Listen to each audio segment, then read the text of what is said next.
Bata pa lamang ay pinagkaitan na ng magandang kapalaran si Belinda. Dahil sa murang edad ay iniwan na siya ng tunay niyang ina sa isang maruming basurahan. Gayunpaman, isang matandang babae ang nakakita sa kanya at inari siyang parang tunay na anak. Dahil dito ay naramdaman pa rin niyang may nagmamahal sa kanya.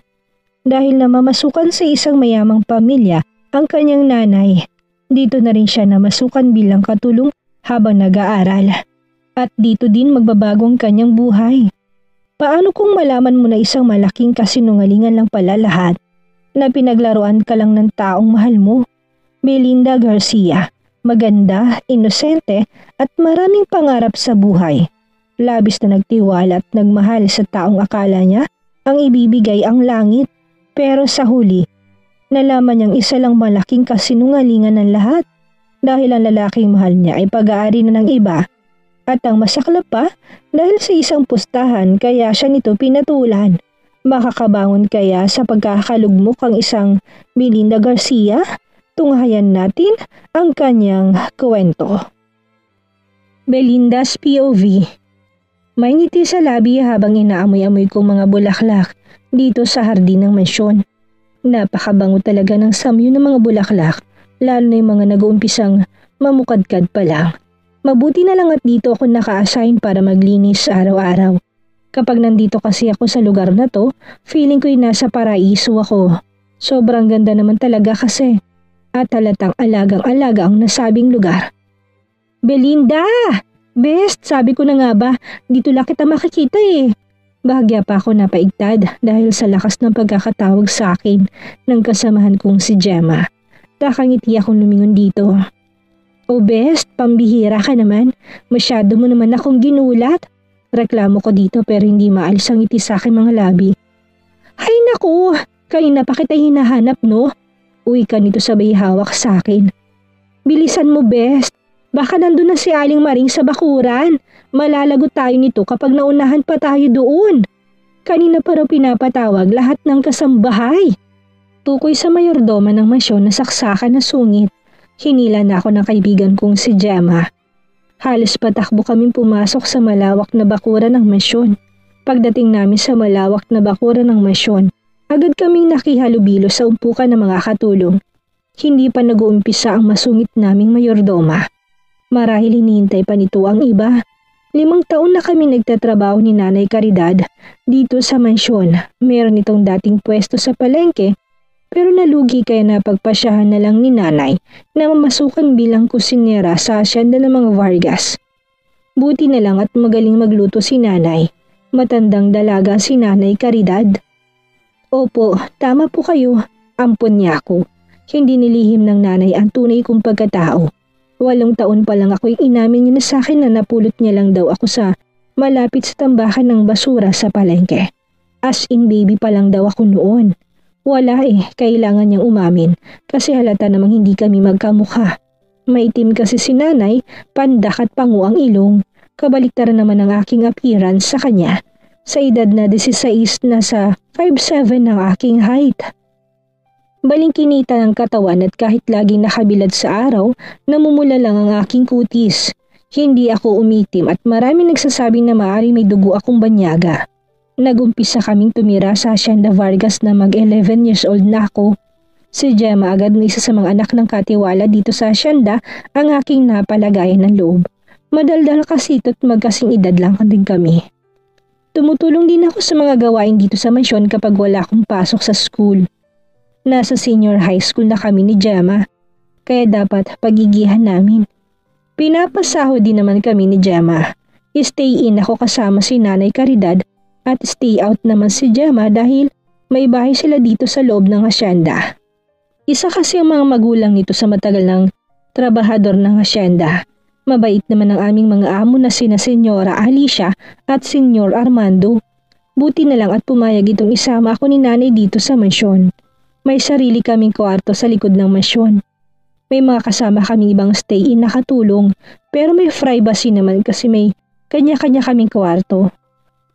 Magkasama kami ni Nanay sa iisang silid. Binigyan din ako ng scholarship na mga to. Kaya naman laking tuwa ko kasi nagkakamainus to sa aming mga gastusin. Lagi pa itong namimigay ng Christmas bonus kapag Pasko. Bonggang regalo kapag New Year, lalo na kapag magandang income ng asyenda buong taon. May malaking announcement daw na gustong iparating ang senyora ng masyon. Kaya nandito kami sa labas. Ang masungit na mayordoma na si Aling Maring ang magsasabi sa amin. Kapag may gustong iparating si Senyora Alicia kay Aling Maring ito pinapadaan. Maya-maya pa'y nakita ko nagumpisa na magsalita ang mayordoma. Hindi kasali si Nanay Caridad sa meeting na ito dahil labala ito sa kusina. Hindi kasi pwedeng madili ang pagluluto. Bueno, nandito na bang lahat? May importanteng ibabalita ang senyora. Pinapasabi niyang uuwi sa Senyorito Arthur sa susunod na araw galing Amerika. Kailangan nating maghanda dahil magkakaroon ng engranding salo-salo dito sa mansyon sa araw na yon. Narinig ko na pasinghapang ilan sa mga kasamahan ko, lalo na mga kadalagahan. Si Gemma naman ay parang kiti-kiti sa tagiliran ko. Panay sundot sa bewang ko, parang may gusto na namang sabihin. Pa-welcome na din nila Senyora Alicia at Senyor Armando Vargas sa kanilang nag-iisang uniko iho at tagapagmana. Kaya dapat bilisan natin ang ating mga kilos. Bawal ang pabagal-bagal. Alam kong gahol na tayo sa oras pero kailangan nating magmadali. Patuloy na wika ng mayordoma. Bawat isa sa inyo ay may nakatoka na dapat gagawin. Bilisan ang kilos at dapat pulido ang lahat. Naiintindihan niyo ba? Panghuling talumpati ng masungit na mayordoma. Opo! Sabay-sabay namin sagot. Nilahad na nga sa amin kung anong aming gagawin. Naatasan kami ni Gemma maglinis sa garden. Tulungan daw namin ang hardenero dahil matanda na. Dapat daw walang makita na kahit isang tuyong dahon. Best! Excited na ako. Ang gwapo kayo na senyorito. Alam mo ba, last kong kita sa kanya 8 years ago. Bago kayo dumating dito sa mansyon, halos patili na wika ni Gemma. Nandito na kami sa garden at abala sa pagwawalis ng mga natuyong dahon at bulaklak.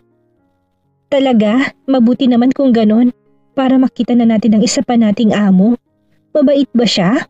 Sagot ko kay Gemma. Oo naman, mabait naman si senyorito noon. Pero hindi ko lang alam ngayon, syempre matagal na siyang tumira sa Amerika. Sana hindi nagbago ugali niya. Ganun ba?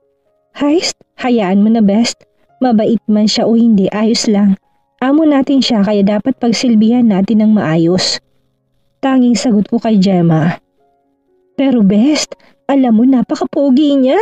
As in, kapag makita mo sa personal, tsak na magkakagusto ka dun. Sagot ni Gemma. Hindi din siguro. Wala pa sa isip ko mga bagay na yan, best. Gusto ko makapagtapos sa pag-aaral bago ang crush na yan. Nakangiti kong sagot kay Gemma. Ewan ko sa'yo, best. Basta ako, crush ko yun.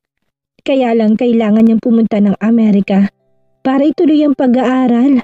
Naku friend, kapag makita mo yun, tutulong laway mo.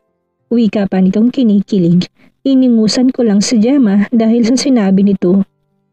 Sa loob-loob ko, wala akong pakialam kung gaano to kagwapo. Wala akong time tungkol sa mga bagay na yan. Gusto kong makapagtapos muna sa pag-aaral para mahanap kong tunay kong mga magulang. Gusto ko kasing isumbat sa mga to kung bakit nila ako tinapon sa basurahan. Buti na lang si Nanay Caridad ang nakapulot sa akin at tinuring ako nitong tunay na anak. Hindi nito pinagkait sa akin ang pagmamahal na kagaya ng isang tunay na magulang. Kaya lang, nung nandito pa yon, kung sino-sinong babaeng sinasama dito sa mansyon. Hindi daw nawawala ng babae yun, best. Malungkot na wika ni Gemma. Ay ganun. Lalong ayaw ko sa ganung lalaki, best. Turn off na ako sa kanya. Lalong hindi ako magkakakrush sa mga ganung lalaki. Wika ko dito. Ay! No. Huwag kang magsalita ng ganyan, friend. Baka pag makita mo si senyorito, kusa kang maghubad sa harap niya. Natatawang wika ni Gemma. Hala, ang bastos ng bibig mo, Gemma. Hindi ko gagawin yun, no? Para lang sa magiging asawa ko, ang virginity ko. Regalo ko kapag katapos na kami ikasal. Nangangarap kong wika. Uwe, hindi nga. Sabi mo yan ha? Baka mamaya malaman ko na lang na isuko mo ng bataan. Pang-aasar ni Gemma. Sasagot pa sana ako nang biglang dumating si Aling Maring. Hoy, kayong dalawa, Gemma, Belinda, tama na mga daldal, bilisan yung kilos. Paano kayo niyan matatapos kung puro kwentuhan ang ginagawa nyo? Masungit na wika ni Aling Maring. Tiningnan pa kami ng masama sabay alis. Haist, yun talaga si Aling Maring. Talo pang may-ari ng mansyon. Kung umasta akala mo kung sino tagapagmana, pareho lang naman nating tsimay. Pabulong na wika ni Gemma. Shh, tama na yan, baka marinig ka. Para pa naman niyang may antena sa talas ng pandinig. Humahagik-hikong wika. Oo nga, palibhasa kasi matandang dalaga. Siguro hindi pa nakatikim ng baston yan kaya masungit. Ngising wika ni Gemma. Ha? Anong baston? Loading na tanong ko kay Gemma. Baston? Yung pinapagitna ng dalawang itlog sa hita ng lalaki? Ano ka ba? Ang slow mo, best? Bungis-ngis na wika ni Gemma. Iyak! Ang bungaha mo, Gemma. Grabe ka. Kanino mo na naman nakuha yung ganyang pananalita? Sagot ko dito habang tumatawa. Syempre sa mga telenovela kong nabasa, best. Alam mo na, mahilig ako sa mga pocketbooks kaya naman may idea na ako sa mga ganyang bagay. Nakabungis-ngis na wika ni Gemma. Natawa naman ako sa mga sinabi nito. Mahilig nga pala itong magbasa ng mga nobela. Ang allowance nga nito halos doon lang napupunta dahil panay bili ng pocketbook sa bookstore. Ewan ko ba kung bakit libang na libang ito sa pagbabasa sa mga ganong bagay. Wala kasi akong kahilig-hilig sa mga ganon. Mas gusto kong magbasa ng mga tunay na libro dahil mas marami akong natututunan. Tawang-tawa kami ni Gemma habang nagtatrabaho. Pero nang mapansin namin tinitingnan kami ng masama ni Aling Maring, bigla kami nagkanya-kanya ng trabaho ni Gemma. Mahirap na, baka masigawan na naman kami. Mamaya na lang namin itutuloy ang tsismisan. Mabilis na lumipas ang araw, nandito kami ulit sa bakuran at nakahilara lahat ng katulong. Lahat kami naka-uniform. Parating na daw si Senyorito Arthur at kailangan naming i-welcome.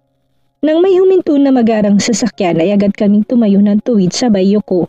Hinanda na namin ang aming mga sarili para sa mainit na pagbati dito. Maligayang pagdating, Senyorito! Sabay-sabay na bati namin dito sa bayukod ng ilang metro na lang ang layo nito sa amin. Halos lahat ng katulong ay napatanga dito. Tama si Gemma, ang gwapo nga nito.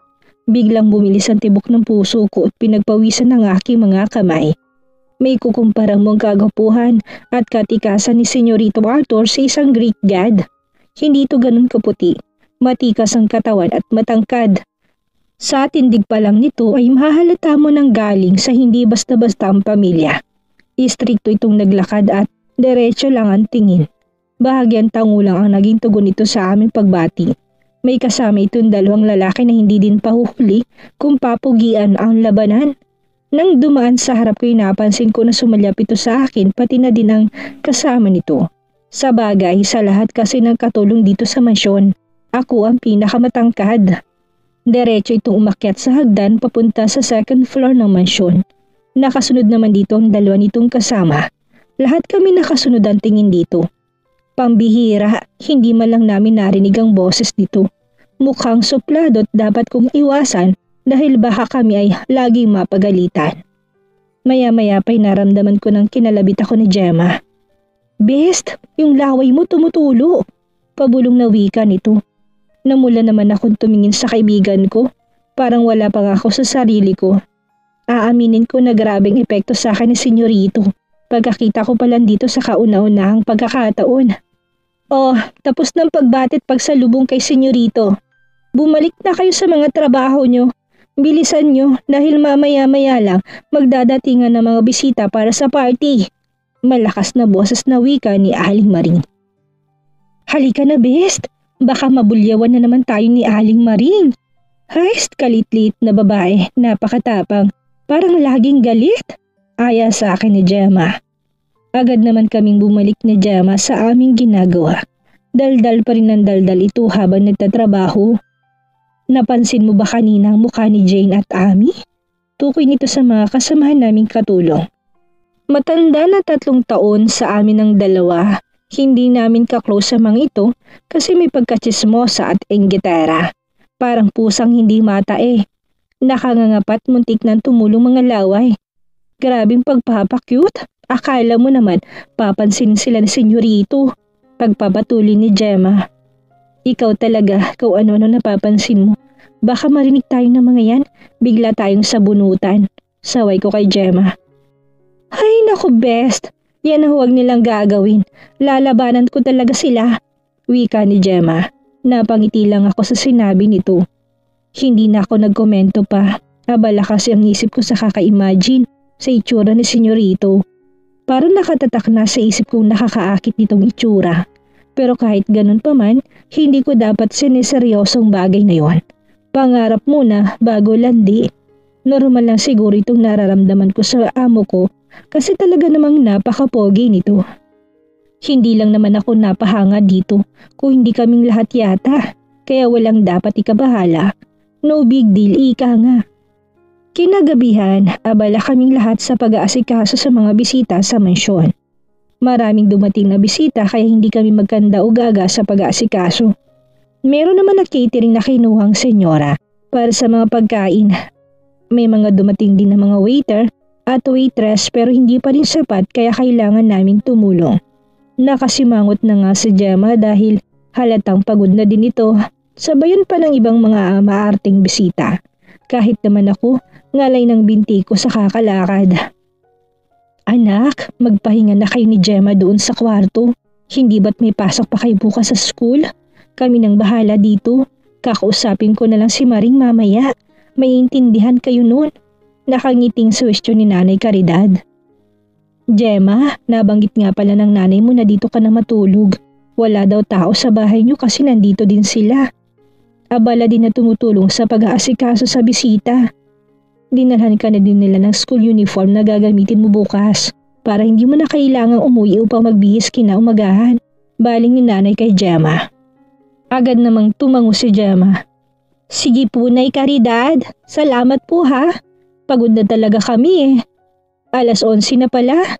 Maaga pang pasok namin ni Best bukas. Baka makatulog kami sa klase nito bukas kung hindi pa kami matutulog ni Best ngayon. Kaya nga mga anak, magpahinga na kayo. Maintindihan naman kayo nila senyor at senyora. Marami pa rin namang mga staff dito para mag-asikaso sa mga bisita. Kaya sige na, pumunta na kayo sa quarters. Magpahinga na kayo. Sagot ni nanay. Sige nay, mauna na kami ha. Pero sumunod na din kayo mamaya ng kaunti sa amin. Alam ko po na pagod na rin po kayo. Sagot ko kay nanay. Nakikita ko din kasi sa itsura nito na pagod na. Kung wala lang kaming pasok kinabukasan, hindi ko to iiwan. Huwag mo na akong alalahanin anak. Nagsipag-uwian na rin naman ang ilang bisita. Baka mamaya ng konti matatapos na din ang pagtitipon. Sige na, magsipagtulog na kayo. Wika ni nanay. Agad naman kaming tumalima ni Gemma. Pagod na pagod kami kaya diretso tulog na kami pahiga namin sa aming higaan. Magkatabi na kaming natulog. Sa bagay, sanay naman si Gemma matulog dito sa kwarto ko. Lagi kasi itong nakikitulog lalo na kapag may mga projects kami na dapat tapusin. 5:00 pala ng umaga gumising na kami ni Gemma. Wala na din si Nanay Caridad sa kanyang higaan. Nakaramdam ako ng awa sa aking inainahan. Alam ko kasing puyat at pagod ito pero kailangan pa rin gumising na mas maaga para magluto. Kapag makapagtapos lang talaga ako, hindi ko napapayagang magtrabaho si nanay. Agad kaming nag-ayos dahil ayaw naming malate sa school. 7:00 kasi ang pasok namin pareho. Kailangan pa naming maglakad hanggang bungad ng asyenda para magabang ng tricycle na masasakyan. Halos 20 minutos din kaming naglakad kaya kailangan naming bilisan ng kilos. Nakahanda ng baon namin ni Gemma nang lumabas kami ng kwarto. Alam kong si Nanay Caridad ang gumawa ng baon namin. Mabilisan din kami kumain ng aming agahan at agad na umalis na. Nakasabay pa namin sa paglalakad ang ilan sa mga estudyante na papasok din sa school. Lahat ng mga ito'y anak na magsasakat mga tauhan dito sa asyenda. Kasama na dito sina Aljon at Fernan. Hello beautiful ladies! Sabay na tayo para naman masaya. Bati sa amin ni Fernan. May pagkapresko ito't matagal nang nagpapalipad hangin kay Gemma. Napansin kong biglang pagsimangot ni Gemma na marinig ang sinabi ni Fernan. Oo naman, mas marami tayo maglalakad, mas masaya. Nakangiti na sagot ko. Yan ang gusto ko sa Belinda. Napakabait mo talaga. Hindi ka tulad ng iba dyan na kiaga-aga nakabusangot ang mukha. Hindi naman kagandahan. Sagot ni Fernan sabay sulyap kay Gemma. Pwede ba Fernan? Huwag mo nga akong busitin. Kaaga-aga ha? Inis na sagot ni Gemma. Si Aljo naman ay tahimik lang habang naglalakad kami. Mahiyain kasi ito't pihira lang magsalita. Hindi ko nga alam kung paano naging magkaibigan si Fernan at Aljon. Magkaiba naman ang kanilang ugali. Madaldal kasi itong si Fernan. Gemma, my love, bakit bang sungit mo? Ikaw talaga, isang ngiti naman oh. Malambing pa na muling wika nito. Hindi pinansin ang pagsusungit ni Gemma. Napahagikik naman ako sa reaksyon ni Gemma. Napaismid kasi ito't biglang tiningnan ng masama si Fernan. Kulang na lang nasapakin ito si Fernan. Nang makarating kami sa labas ng asyenda ay agad kami nakasakay ng tricycle. Kilala na din namin ang driver kasi ilan lang naman ang driver, kasi ilan lang naman ang bumabiyahing tricycle dito sa amin. Halos lahat naman din ng tao ay magkakakilala. Agad kami nakarating ng school. Dahil taga-kabilang section sila Fernan at Aljon, ay agad itong humiwalay sa amin. Diretso naman kami ni Gemma sa aming classroom. Mabilis na lumipas ang maghapon, uwian at dating gawi. Naabutan namin na magkaibigan na Fernan at Aljon sa gate ng school. Halatang hinihintay kami ng mga to. Agad namang ngumiti ang mga itong makita kami. Hi Belinda! Hi Gemma, my love! Bati ulit ni Fernan sa amin. Hindi naman may drawing mukha ni Gemma. Pwede ba Fernan? Tumigil ka na. Nakakahiya ka't baka mamaya kung ano isipin ng makakarinig sa'yo. Asar na wika ni Gemma. Makakarinig ng ano my love? Nangasar na wika ni Fernan. Hays! Baliw! Nakakainis! Asar na wika ni Gemma at nagpatiuna na sa paglalakad. Lihim naman ako napangiti sa kanila. Sumakay na kaming apat ng tricycle pauwi ng mansyon. Hanggang alas 4 ng hapon ang aming pasok sa school. Pagdating namin sa bungad ng mansyon ay agad kaming bumaba sa tricycle. Nasa kalagitnaan na kami na paglalakad nang makasalubong namin ang isang mamahaling sasakyan. Agad kaming tumabi sa gilid ng daan at tumingin dito. Napansin ko na sa senyorito nagdadrive at kasama nito ang mga kaibigan nito. Nagulat pa kami na bigla itong huminto sa harap namin. Magandang hapon po senyorito. Agad na bati namin dito sa bayo ko. Naramdaman ko na naman na parang may dagang naghahabulan sa loob ng dibdib ko. Ewan ko ba? Hindi ko maintindihan ang sarili ko at bakit sa tuwing nakikita ko si senyorito para akong balisa. You and you, sabay turo nito sa amin ni Gemma. Hindi ba, isa kayo sa mga trabahador ng mansyon?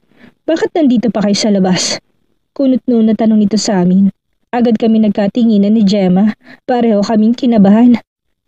Senyorito, galing po kami ng school, kakalabas lang po namin, paliwanag ni Gemma. Napansin ko na bahagyang natawa ang mga kaibigan ni senyorito sa sagot ni Gemma. Arthur, hindi ba obvious naka-school uniform sila oh? May nakasabit pang ID sa leeg. Malamang galing sila ng school. Natatawang wika ng isa sa mga kaibigan nito. Shut up, Miko. Hindi ko hinihingi opinyon mo. Asar na wika ni senyorito. Lalo namang napahagalpak ng tawa si Miko. Agad naman kami nagpaalam sa mga ito. Tumangol lang si senyorito sa amin bago kami tumalikod at naglakad pauwi ng mansyon. Arthur Vargas, POV. Tinatahak namin ang daan kasama ng dalawa kong kaibigan na sila Miko at Philip. Ang palabas ng mansyon na makasalubong namin ang pamilyar na mukha. Ang babaeng angat ang ganda sa lahat na nakahilera sa katulong kahapon. Kasama pa nito isa pang babae na alam kong trabahador din ng mansyon. Agad uminit ang ulo ko na mapansin ko na may kasama itong dalawang lalaki. Sa isip ko, maaaring nagliligawan ng mga to. Partner kasi sila. Dalawang babae at dalawang lalaki. Mga teenager nga naman. Nagulat pa nga mga kaibigan ko na bigla kong hinintuan ang mga ito na pagkatapat ko sa kanila. Hindi ko kasi mapigilan ang aking sarili para sitahin ang mga to. Napansin ko na nagulat ang mga to, lalo na si Belinda. Umiwas pa ito ng tingin pagkatapos kami nitong batiin. Alam kong nonsense ang tanong ko sa mga to. Kasi tama si Miko.